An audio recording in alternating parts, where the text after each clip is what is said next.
जंगल में शेर जख्मी तो हो सकता है पर गिद्दड़ राज नहीं कर सकता। लेकिन आज भी कहीं ना कहीं सरकार की गुलामी में जकड़ा हुआ है। अगर आजाद होता, प्रजातंत्र होता, तो फिर हॉर्स ट्रेडिंग नहीं होती। ठीक है, मतलब भाजपा जो है इस बात के लिए माफी नहीं मांगती प्रदेश के लोगों से कि हमने इतनी बड़ी हॉर्स ट्रेडिंग करी, प्रजातंत्र को एक तरह से हमने रौंद के रख दिया। आज जो बीजेपी, जेजेपी और कांग्रेस तीनों जो मिलकर चुनाव लड़ रही थी और उसी का नतीजा है कि कांग्रेस की जमानत जब्त हुई है।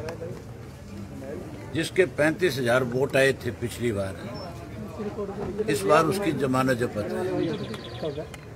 इसका मतलब है ये तीनों मिलकर के चुनाव लड़ रहे थे और ये तीनों मिलकर के कहीं ना कहीं इस देश के किसान आंदोलन को कमजोर करना चाहते थे।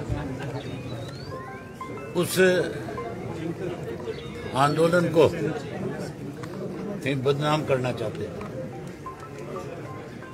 लेकिन लोगों ने इनकी मंशा पे पानी फेर दिया और तीनों के मिलने के बावजूद यहाँ सरकार को, कांग्रेस को, इसको जेजेपी को सबक सिखाया।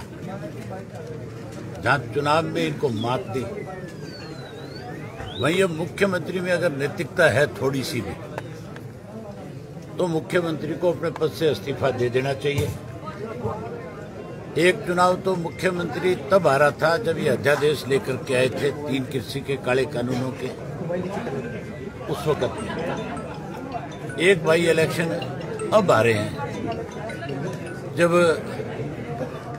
1 वर्ष होने को हो रहा है इस आंदोलन में।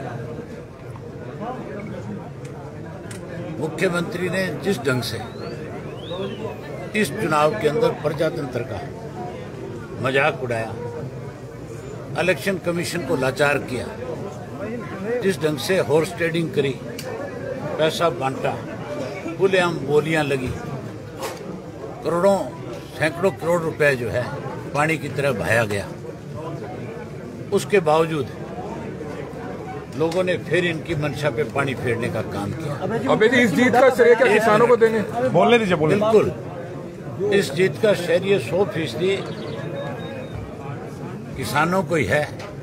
मैंने जो इस्तीफा दिया था, वो इस्तीफा भी किसान आंदोलन मजबूत हो, कृषि के तीनों काले कानून खत्म हो, इसको लेकर के दिया था।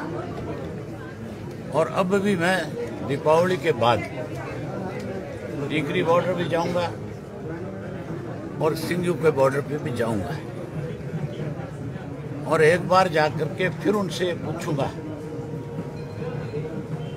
कि अगर कृषि के 3 काले कानून खत्म होते हो तो फिर कोई बड़ा फैसला लेना होगा, तो उस फैसले से भी नहीं हिचकिचाऊंगा।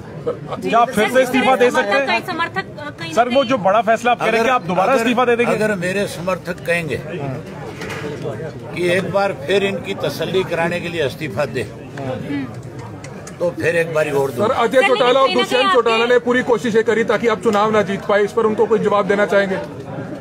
जंगल में शेर जख्मी तो हो सकता है पर गिद्दड़ राज नहीं कर सकते। चौटाला साहब, ये इसे कैसे देखते हैं कि बहुत खिलाफ माहौल था बीजेपी के बावजूद बीजेपी ने आपको कड़ी टक्कर दी, तो इसको आप कैसे देखते हैं? बीजेपी ने कोई टक्कर नहीं दी। बीजेपी, जेजेपी मिलकर के कांग्रेस तीनों चुनाव लड़ रही थी। अगर निष्पक्ष चुनाव होता, अगर हॉर्स ट्रेडिंग ना होती, पैसा ना बढ़ता, तो मैं 100% 50,000 से ज्यादा वोट से जीतता। पूछ लीजिए। फिर मेरे सामने लड़ने वाले दोनों की जमानत जब्त होती, फिर किसी कीमत पे। सर, ये कह रहे हैं कि जीत की खुशी के साथ साथ जो लीड कहीं ना कहीं कम रहेगी उसके लिए मलाल भी है। क्या आप भी कुछ ऐसा महसूस करते हैं? मुझे मलाल इस बात का है कि देश आजाद तो हो गया, लेकिन आज भी कहीं ना कहीं सरकार की गुलामी में जकड़ा हुआ है। अगर आजाद होता, प्रजातंत्र होता, तो फिर हॉर्स ट्रेडिंग नहीं होती, फिर आप मान के चलो चुनाव आयोग की धज्जियां नहीं उड़ती। मैंने 15 कंप्लेंट करी चुनाव इलेक्शन कमीशन को, और मेरी एक भी कंप्लेंट का आंसर अब तक नहीं मिला मुझे। अभी अंदर ऑब्जर्वर बैठा है, सर्टिफिकेट लेने के बाद उससे पूछूंगा कि क्या आपकी ड्यूटी केवल मुझे सर्टिफिकेट देना थी या चुनाव निष्पक्ष कराने की। अबे जी इस दिवाली अगर निष्पक्ष कराने की थी तो फिर आपने इस चुनाव के अंदर जिस ढंग से पैसा बटा उस पे क्या संज्ञान लिया। भूपेंद्र सिंह हुड्डा का अभय जी बयान आया था कि मैं ये पूछूंगा बधाई देने की बजाय कि इस्तीफा किस लिए दिया था जब दोबारा विधानसभा से तो मैं पूछूंगा कि तू ये बता, तू ये कैसे कह के आया था कि गोपाल कांडा मेरा मित्र है। ये तो मैं पूछूंगा, वो मुझसे कौन होता है पूछने वाला? जी ये दिवाली ये तो मैं असेंबली में पूछूंगा। दिसंबर में सेशन आएगा और उस सेशन में मेरा पहला सवाल भूपेंद्र सिंह हुड्डा से होगा कि आप बीजेपी के साथ मिले हुए थे और आपने वहां कांग्रेस के वोट मांगने की बजाय ये कहा था कि गोपाल कांडा मेरा मित्र है। उसका क्या मतलब था? उसका जवाब मुझे भी चाहिए, प्रदेश की जनता। सर ये दिवाली कोई हरियाणा की राजनीति में कोई बड़ा धमाका करेगी? मुझे अफसोस है इस बात का उन लोगों को लेकर के विचारों को जो ये कह रहे थे अब की बार 2 दिवाली मनाएंगे। मैं तो 2 दिवाली 3 मनाऊंगा। मेरे प्रशंसक जो है वो 3 दिवाली मनाएंगे, एक आज मनाएंगे, एक 4 को मनाएंगे, एक 5 को मनाएंगे। लेकिन कई लोगों की दिवाली तो विचारों की मुझे लगता है कोई दिवाली का सारा मजा ही किरकिरा हो गया। सर जीतने के बाद सिंगू बॉर्डर जाएंगे आप किसान?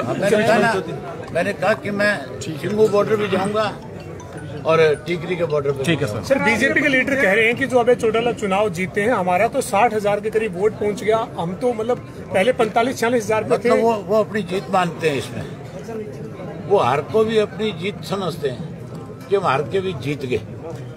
ठीक है। मतलब भाजपा जो है इस बात के लिए माफी नहीं मांगती प्रदेश के लोगों से कि हमने इतनी बड़ी हॉर्स ट्रेडिंग करी, प्रजातंत्र को एक तरह से हमने रौंद के रख दिया, इलेक्शन कमीशन की हमने धज्जियां उड़ा दी। उसके बावजूद यहाँ पे जितना जात पात का जहर घोड़ा गया, यहाँ जिस ढंग से बयानबाजी की गई, इलेक्शन कमीशन का फर्ज तो उसी दिन बनता था जिस दिन बीजेपी के स्टार प्रचारक जो थे जिन्होंने अपने भाषणों में ये बात कही थी कि ये चुनाव तो एससी और बीसी को मिलकर के लड़ना चाहिए। हमने उनकी वो recording the, with proof the. Election commission ने कोई कार्रवाई नहीं करी। यहाँ जात पात के नाम पे बांटने का बहुत प्रयास किया गया। यहाँ तो जहाँ जात पात का जहर घोड़ा गया, वहाँ मुख्यमंत्री ने भी ऐसे ओछे बयान दिए जिससे कहीं ना कहीं इलेक्शन में कड़वाहट पैदा हो सकती थी। ठीक है। ऐसे लोगों को सबक दिया है। मैं हल्के के लोगों को इस बात के लिए बधाई देता हूँ और उसके साथ साथ उन किसानों को जिन्होंने मेरे प्रति एक आस्था व्यक्त करी उनको भी बधाई देता हूँ। Thank you. आप देख रहे हैं अभय सिंह चौटाला